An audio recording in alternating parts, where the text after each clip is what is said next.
جو کاتب کن ہو وہ قلم آج عطا کر، لکھنے کے لیے بھیج دے خود سر سر و کوثر، جبریل کے پر بخش دے کاغذ کی جگہ پر، حصہ تیرا ہو جائے گا مدحت میں برابر۔ بسم اللہ الرحمن الرحیم۔ تمام تعریفیں پروردگار عالم کے لیے، درود و سلام محمد و آل محمد کے لیے۔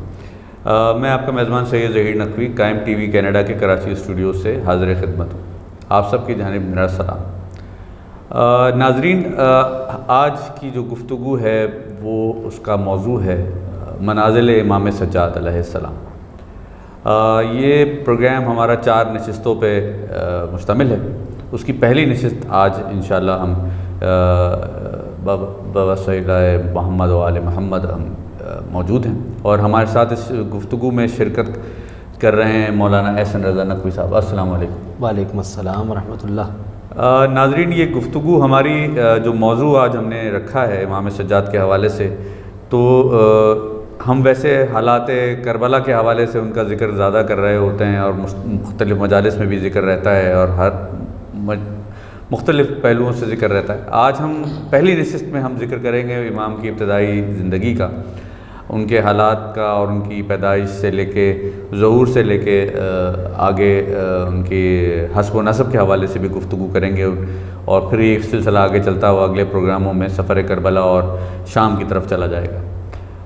تو قبلہ آج ہماری پہلی نشست ہے اس حوالے سے، امام سجاد کے حوالے سے۔ امام سجاد کی ظہور، ان کے والد، ان کا خاندان، اس کے اوپر اور ان کے بچپن کے احوال کے اوپر کچھ گفتگو آپ فرمائیں، اس پہ روشنی ڈالیں۔ بسم اللہ الرحمن الرحیم، وبہ نستعین وہو خیر معین، وصلی اللہ علی محمد وآلہ الطاہرین، اما بعد، انا زینا السماء الدنیا بزینۃ الکواکب، صدق اللہ العلی العظیم۔ سب سے پہلے تو میں آپ کا اور آپ کے توسط سے آپ کے چینل قائم ٹی وی کا ممنون و مشکور ہوں کہ آپ نے امام چہارم امام زین العابدین علیہ السلام کے عنوان سے پروگرامز کا انعقاد کیا اور کر رہے ہیں، اور ان پروگرامز میں بطور طالب علم آپ نے مجھے بھی دعوت دی، اور ظہیر بھائی آپ کا بھی شکریہ کہ آپ نے دعوت دی۔ میں تہہ دل سے دعا گو ہوں کہ پروردگار عالم آپ کی اور آپ کے چینل کی ان کاوشوں کو اپنی بارگاہ میں شرف قبولیت سے نوازے اور عطا کرے۔ جہاں تک آپ کے سوال کا تعلق ہے کہ امام سجاد کی ظاہر سفر کوفہ، سفر شام پر تو ہم گفتگو کریں گے ہی، لیکن ابتدائی طور پہ آپ کی پیدائش اور آپ کے احوال اور آپ کی زندگی کے مختلف ادوار پر جو آپ نے سوال پوچھا ہے، اس پہ مختصراً اشارہ کیا جا سکتا ہے۔ 38 ہجری میں 38 ہجری میں آپ کی ولادت ہے۔ امام سجاد کی زندگی پر جب ہم دیکھتے ہیں، مطالعہ کرتے ہیں، تو 2 سال آپ اپنے دادا مولا کائنات کے زمانہ خلافت کے اندر موجود رہے۔ 2 سال کی عمر آپ نے گزاری۔ اس کے بعد 41 ہجری سے لے کے 49 ہجری تک امام حسن مجتبیٰ کے ساتھ جو ہے وہ آپ نے زندگی گزاری۔ امام حسین کے فرزند ہیں آپ، اور نوجوان دوستوں کو بتا رہا ہوں، بچوں کو بتا رہا ہوں۔ اور آپ کی جو والدہ ہیں وہ امام حسین کی جو زوجہ، وہ شہر بانو کے نام سے مشہور ہیں۔ شاہ زناں بھی انہیں کہا جاتا ہے، یا شاہ زنان بھی انہیں کہا جاتا ہے۔ ایران کے بادشاہ ہیں یزد گرد، یا اسے 3 سوم، یا یزد جرد، یا یزد جرد یہ کہا جاتا ہے۔ ان کی بیٹی ہیں، اور ننیحال بھی جو ہے وہ آپ کا ایک ایسے خاندان سے ہے، اور پھر وہ ایک تجارتی قافلے کے ذریعے امام علی تک پہنچیں، اور پھر وہاں سے امام علی نے ان کی شادی امام حسین سے کی، اور پھر امام سجاد کی آپ سے ولادت ہوئی۔ یہ اختلاف ہے کہ آپ کی شہادت یا آپ کی وفات کب ہوئی، تو یہ تو مشہور ہے کہ آپ کی ولادت کے کچھ ہی عرصے کے بعد بی بی شہر بانو کی جو ہے وہ وفات ہو گئی تھی۔ آپ کے مرقد اور آپ کے حرم کے حوالے سے بھی جو ہے وہ بہت اختلافات ہیں کہ ایران میں تہران کے قریب آپ کا ایک رے کی جگہ پر ایک جگہ ہے، جی ہاں، کہ جس میں آپ کا ایک مقبرہ بھی بنا ہوا ہے، اور وہاں پہ آپ کی تفصیلات بھی موجود ہیں. زائرین جاتے بھی زیارت کے لیے جاتے ہیں. اور جو زیادہ مصدقہ ہے ظاہراً جو تاریخ میں بھی ملتا ہے وہ جنت البقیع مدینے کے اندر جو ہے وہ آپ کی قبر ہے. خدا بند متعال ہر ایک کو وہاں کی زیارت سے مشرف فرمائے. خدا بند متعال نے مجھے بھی زیارت سے مشرف کیا. جہاں تک آپ کے ابتدائی زمانے کے احوال کا سلسلہ ہے تو امام حسن کے ساتھ آپ نے 9 سال گزارے اور 11 سال گزارے بالعموم.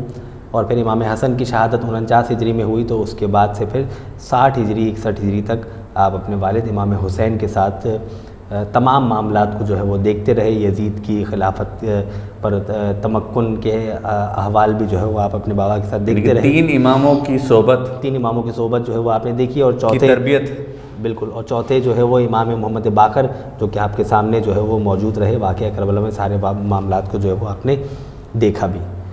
تو امام سجاد صلح امام حسن میں مکمل طور پہ امام حسن کے ساتھ رہے اور امام حسین کے موقف پر جو ہے وہ ڈٹے رہے. اور پھر اس کے بعد امام حسین کے ساتھ یزید کی خلافت کے لیے جو معاویہ بن ابو سفیان کی کوششیں تھیں اور جو سلسلے تھے ان میں امام حسین کے ساتھ مکمل طور پہ جانفشانی کے ساتھ اپنے بابا کے ساتھ دیتے رہے.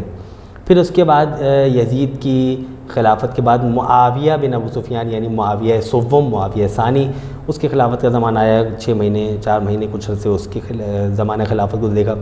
پھر عبد الملک بن مروان آیا. پھر اس کے بعد عبداللہ بن زبیر آیا. اور پھر اس کے بعد جو ہے وہ ولید بن عبد الملک کے زمانے میں آپ کی شہادت بھی ہے. اور عبداللہ بن زبیر عبداللہ بن عبدالعزیز کی عمر بن عبدالعزیز کی زمانہ خلافت سے پہلے آپ کی شہادت ہوئی اور اس کو بھی جو ہے وہ اس کے ساتھ امام کی بھی وابستگی رہی.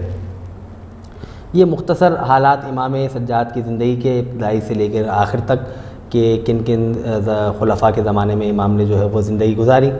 آپ کے ابتدائی زمانے میں اگر دیکھا جائے تو آپ کے بڑے فضائل ہیں اور یہ وہ فضائل ہیں کہ جو اس میں امام حسن مجتبیٰ کا زمانہ بھی موجود ہے. امام حسین غریب کربلا کا بھی جو ہے وہ حوالہ موجود ہے.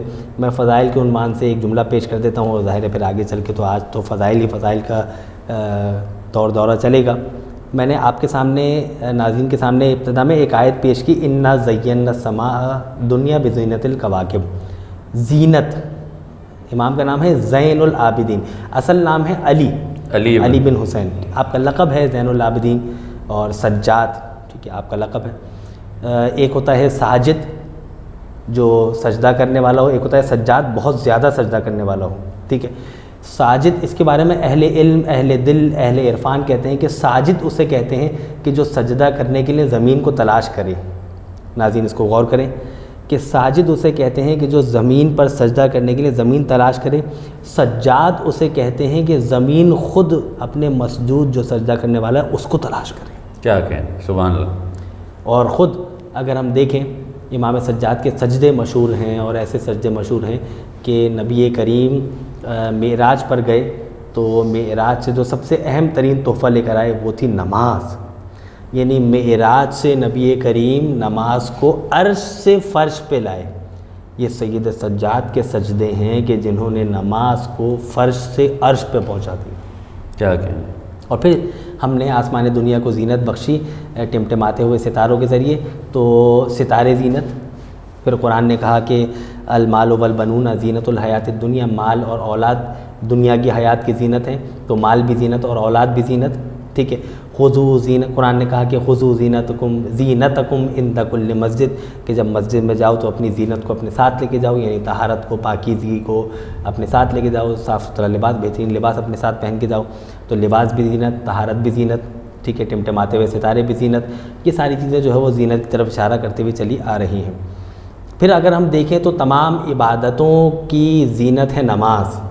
ان الصلاۃ تنہی عن الفحشاء والمنکر, نماز برائیوں سے روکتی ہے. ان قبلت ما سوا ہو و ان ردت ما سوا, اگر نماز قبول تو تمام اعمال قبول, نماز رد تو تمام اعمال رد. تو میں کہنا یہ چاہ رہا ہوں کہ جب ہر شے کی زینت ہے, آسمان کی زینت ٹمٹماتے ہوئے ستارے ہیں, مال زینت, اولاد زینت, جب ہر شے زینت ہے, طہارت زینت ہے, تو پھر عبادتوں کی زینت ہے نماز. یہ امام کی فضیلت کا جملہ ہے. اور نماز کی زینت ہے، نماز کا سب سے اہم ترین رکن کون سا ہے؟ سجدہ۔ سجدہ، سلامت رہیں آپ، سجدہ۔ تو نماز جو کہ خود عبادتوں کی زینت ہے، تو خود نماز کی زینت کیا ہوگی؟ سجدہ۔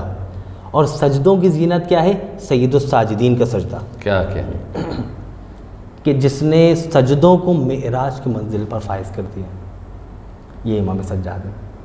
ذو الصفنات، گٹھوں والے، آپ کا ایک لقب تھا گٹھوں والے، یعنی کیا؟ آپ کے پاؤں پہ جو ہے وہ، آپ کی پیشانی پہ جو ہے وہ نشان پڑ جاتے تھے سیاہ رنگ کے، کہ جسے جو ہے وہ آپ کو مسلسل جو ہے وہ کاٹنا پڑ جاتا تھا۔ اتنے سجدے کرتے تھے، اتنے سجدے کرتے تھے۔ یہ امام سجاد ہے کہ جو آگے چل کے عبادت کو معراج کی منزل پر پہنچا دیتے ہیں، چاہے وہ واقعہ کربلا سے پہلے کی زندگی ہو یا واقعہ کربلا کے بعد کی زندگی ہو۔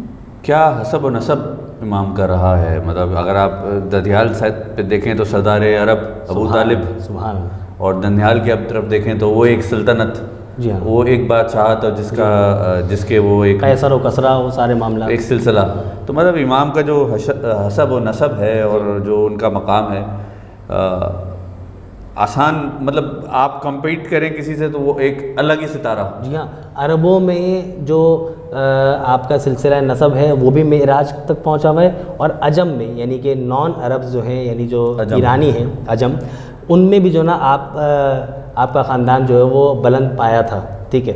اگرچہ کہ دائرہ اسلام میں داخل ہو یا نہ داخل ہو، یا دیگر دائرہ اسلام میں داخل ہو یا نہ داخل ہو، اس سے ابھی بحث نہیں کر رہے، اس کے لیے علیحدہ سے پروگرامس چاہیے کہ ان کے بارے میں بات کی جائے کہ پرشین امپائر کیا تھی اور ان کے کیا نظریات اور عقائد تھے، اس سے بحث نہیں ہے۔ 400 سال کی حکومت جو ہے وہ رہی ہے، بالکل، اگر وہ چلے باطل پر بھی تھے یا باطل تھے، تو وہ بھی جو ہے وہ اپنے ایرا میں ایک مقبول ترین افراد تھے، اور پھر جو ہے وہ انہی کی بیٹی سے امام سجاد کی۔ تو ننیحال بھی جو ہے وہ آپ کا بلند تھا دنیاوی لحاظ سے، اور ددیحال کی تو کیا ہی بات کریں کہ علی بن حسین بن علی بن ابی طالب، اور پھر آگے چل کے جو ہے وہ سلسلہ نسب جو ہے وہ نبی کریم سے مل کر اور پھر جناب اسماعیل سے پہنچتا ہے اور پھر حضرت آدم علیہ السلام تک پہنچتا ہے۔ ناظرین، یہ گفتگو ہماری جاری ہے، اس موقع پہ ہم چھوٹا سا ایک وقفہ لیں گے، اس کے بعد دوبارہ حاضر ہوتے ہیں۔ جو کاتب کن ہو وہ قلم آج عطا کر، لکھنے کے لیے بھیج دے خود سر و کوثر۔ جو کاتب کن ہو وہ قلم آج عطا کر، لکھنے کے لیے بھیج دے خود سر و کوثر۔ ہم دوبارہ حاضر خدمت ہے۔ اچھا علامہ صاحب، یہ جو ابھی ہم نے شروع کے اوائل کا ذکر کیا، جس طرح حالات ان کے زندگی گزری، امامت کے سائے میں امام پلے، امام علی، امام حسن، امام حسین، ان کے بلند و بالا کردار، ان کی تربیت کے سائے تلے ان کی تربیت ہوئی ہے۔ تو اب ان کی زندگی کے جو فضائل پہ ہم تھوڑا سا گفتگو کر لیتے ہیں، چونکہ وہ کسی صورت ہم کور نہیں کر سکتے، لیکن بہرحال پھر بھی ناظرین کے لیے جو آخری حصہ ہے اس میں کچھ فضائل اور ان کے کچھ جو حالات ہیں زندگی کے، وہ تھوڑا سا اس پر روشنی ڈالیں۔ دیکھیے، فضیلتیں امام سجاد کی آپ کی پیدائش سے ہی شروع ہوتی ہیں، اور اگر ہم واقعہ کربلا کے بعد کے حالات پر غور کریں کہ جن میں آپ کی فضیلتوں کے پہلو زیادہ نمایاں ہو کر آتے ہیں، تو 35 سال کا جو ہے وہ آپ کا زمانہ ہے۔ 95 ہجری میں آپ کی شہادت ہے، تو 61 ہجری میں امام حسین کی جب شہادت ہے، تو آپ خود غور کریں کہ امام حسین کی شہادت اگر عصر کے وقت ہوئی ہے روز عاشور، تو عصر کے فوراً بعد ہی امام سجاد کی امامت کا پہلا دن ہے، اور آپ جو ہے وہ ظاہری طور پر جسمانی غشی کے عالم میں اور خیموں میں موجود ہیں، اور جناب زینب کبریٰ آپ سے پوچھتی ہیں کہ بھتیجا بتاؤ، ہم خیموں میں جل کے مر جائیں یا پھر خیموں سے باہر نکل آئیں؟ پہلا فقہی مسئلہ جو امام سجاد نے بتایا وہ یہ ہے کہ آپ کو جان بچانا واجب ہے، آپ خیموں سے باہر چلے جائیں۔ یہ صبر ہے۔ کوفے، شام، جو ہم آگے چل کے پروگرامز کے اندر ڈسکس کریں گے، تو کوفے، شام اور قید خانوں کے اور دربار کے بازاروں کے جو واقعات تھے، اس میں آپ کا صبر، یہ سب سے بڑی فضیلت ہے۔ یہ عام آدمی کے بس کی بات نہیں ہے کہ ان مصائب پر جو ہے وہ خندہ پیشانی کے ساتھ مظاہرہ کرے اور پھر جو ہے وہ ان تمام مسائل کو دیکھے۔ یعنی ہم تو جو ہے وہ چھوٹے بچے کی وفات پر بھی جو ہے نا اپنے آپ کو روک نہیں پاتے ہیں۔ امام سجاد نے اپنے بھائی جناب علی اصغر کا لاشا دیکھا، ٹھیک ہے، لاشا نہیں دیکھا، کٹا ہوا سر دیکھا اپنے بابا کا، بے مکھنا و چادر پھوپیاں، اسی لیے امام سجاد کو جو ہے نا سب سے زیادہ تکلیف شہادت کی نہیں تھی، وہ الشام الشام الشام اس لیے کہتے تھے کہ بے مخنو چادر بیویاں تھیں، نبی کی نواسیاں تھیں، علی کی بیٹیاں تھیں، نواسیاں تھیں، پھوپھیاں تھیں میری، ٹھیک ہے۔ پھر جب آگے چلتے ہیں تو فضائل تو امام سجاد کے معراج پر آپ نے نماز کو پہنچایا، آپ کے سجدے سبحان اللہ کیا کہنے۔ گھر میں اژدہا آ گیا، سانپ آ گیا، نماز پڑھ رہے ہیں آپ، ٹھیک ہے۔ اب دیکھیں ہمارے سامنے اگر جو ہے وہ کوئی ایسا کیڑا بھی آ جائے تو ہم تو نماز فوراً ختم کر دیں گے۔ وہ آپ کے پائے اقدس پر جو ہے وہ ضرب لگانے لگا، اسے چبانے لگا، تو میں یہ کہوں گا کہ مولا ٹھیک ہے آپ تو آپ ہیں، لیکن اژدہا ہے، آپ فرار اختیار کر لیں، بھاگ جائیں، نماز ختم کر دیں۔ اب یہاں ناظرین کی تباہ کے لیے جو ہے وہ سماعت کے لیے ایک جملہ پیش کر دوں کہ میں یہ کہہ رہا ہوں مولا فرار کر لیں آپ، تو امام سجاد کیا جواب دیں گے کہ میں فرار کا بیٹا نہیں ہوں، میں غیر فرار کا بیٹا ہوں، حیدر کرار کا بیٹا ہوں، میں فرار اختیار کیوں کروں گا؟ ارے میرے تو جد نے جو ہے وہ بچپنے میں جھولے میں کلہ اژدہا کے 2 ٹکڑے کر دیے تھے، تو میں اس چھوٹے سے جو ہے وہ اژدہے سے کیسے ڈروں گا، کیسے خوف کھاؤں گا؟ تو یہ نماز ہے۔ اور پھر ہاتف غیبی کی آواز آتی ہے، انت زین العابدین انت سید الساجدین، کہ آپ عبادت گزاروں کی زینت ہیں، سید الساجدین آپ سجدہ کرنے والوں کے سردار ہیں۔ یہ امام حسین کے فرزند امام سجاد کی فضیلت ہے، نماز کی کیفیت ہے۔ اور پھر ایک مرتبہ امام پنجم امام محمد باقر علیہ السلام کنویں میں گر جاتے ہیں، سب نے سن رکھے ہیں واقعات، نتائج جو ہے وہ نئے ہوتے ہیں، وہ نئے نتیجے پیش کر رہا ہوں۔ تو زوجہ آپ نماز پڑھ رہے ہیں، زوجہ جو ہے وہ آ رہی ہے، اضطراب کی حالت میں ہے، پریشانی کے عالم میں ہے، اور آنے کے بعد کہتی ہیں کہ یہ بیٹا جو ہے وہ گر گیا ہے، کنویں میں گر گیا ہے، تو کیا کریں، کیا کرنا ہے؟ نماز ختم کریں توڑیں؟ نماز نہیں ختم کرتے، لیکن امام کے سجدے ایسے طول دیے جا رہے ہیں، طول دیے جا رہے ہیں، طول دیے جا رہے ہیں۔ جب نماز تمام کی تو زوجہ نے کہا کہ آپ کی یہ نماز کا کیا انداز، کیا طریقہ تھا؟ بچہ کنویں میں گر گیا، آپ کی نماز طولانی ہو رہی۔ امام نے کہا گھبراؤ نہیں، آئے کنویں کے پاس اور کنویں سے پانی سے کہا کہ لا میری امانت مجھے واپس کر۔ پانی اوپر آئے، امام محمد باقر موجود تھے۔ اب دیکھیں یہاں ایک نقطہ بھی ہے کہ امام کے قدموں میں لغزش نہیں ہوتی ہے کہ چلتے چلتے جو وہ کنویں میں گر جائے، ٹھیک ہے، یا چلتے چلتے ٹھوکر لگ جائے، ٹھوکر نہیں لگتی ہے، معصوم کو ٹھوکر ووکر نہیں لگتی ہے، لیکن ہمیں بتانے کے لیے یہ کہ فضیلت کیا ہے، واقعہ رونما ہوا۔ تو امام نے کہا کہ آپ زوجہ ہیں، بچے کی ماں ہیں، تو آپ کو جو ہے وہ آپ کا اضطراب بنتا ہے، لیکن اصل میں مارنے والے سے بچانے والا بہتر ہے۔ یہ محاورہ بھی ہمارے استعمال ہوتا ہے، تو یہ امام کی فضیلت ہے، آپ کی نماز کی، آپ کی عبادت کا جو ہے وہ خضوع خشوع کا یہ عالم تھا۔ گھر میں آگ لگ جاتی ہے، یہ چھوٹے چھوٹے سے واقعات ہیں، نوجوان دوستوں کی خدمت پیش کر رہا ہوں۔ گھر میں آگ لگ جاتی ہے، جب گھر میں آگ لگی تو کہا کہ لوگ آئے، گھر میں آگ لگ گئی ہے، بجھا رہے ہیں، بھاگ رہے ہیں، لوگ باہر بھاگ رہے ہیں، امام کے سجدے طول پکڑے جا رہے ہیں، امام کے سجدے طول و طوالت کی طرف جا رہے ہیں، سجدے کھینچے چلے جا رہے ہیں۔ لیکن جیسے ہی جو ہے وہ نماز تمام ہوئی تو پھر لوگوں نے کہا کہ یہ نماز کا کون سا انداز تھا، یہ عبادت کا کیسا طریقہ تھا کہ آپ کے سجدے طول، آپ کے گھر میں آگ لگی ہوئی۔ اب جو امام کا جملہ ہے وہ اختتام پروگرام پہ جملہ پیش کر دوں کہ جو واقعاً سونے کے حروف سے لکھا جانے کے قابل ہے۔ امام نے کہا کہ اصل میں مجھے وہاں کی آگ نے یہاں کی آگ سے غافل کر دیا۔ کیا کہنے، اور خود آپ غور کریں کہ وہاں کی آگ کا مطالعہ امام سجاد نے کیسے کیا؟ اگر جسم یہاں ہوتا، جسم یہی تھا، روح یہاں نہیں تھی، روح وہاں معراج کی منزل پر فائز تھی۔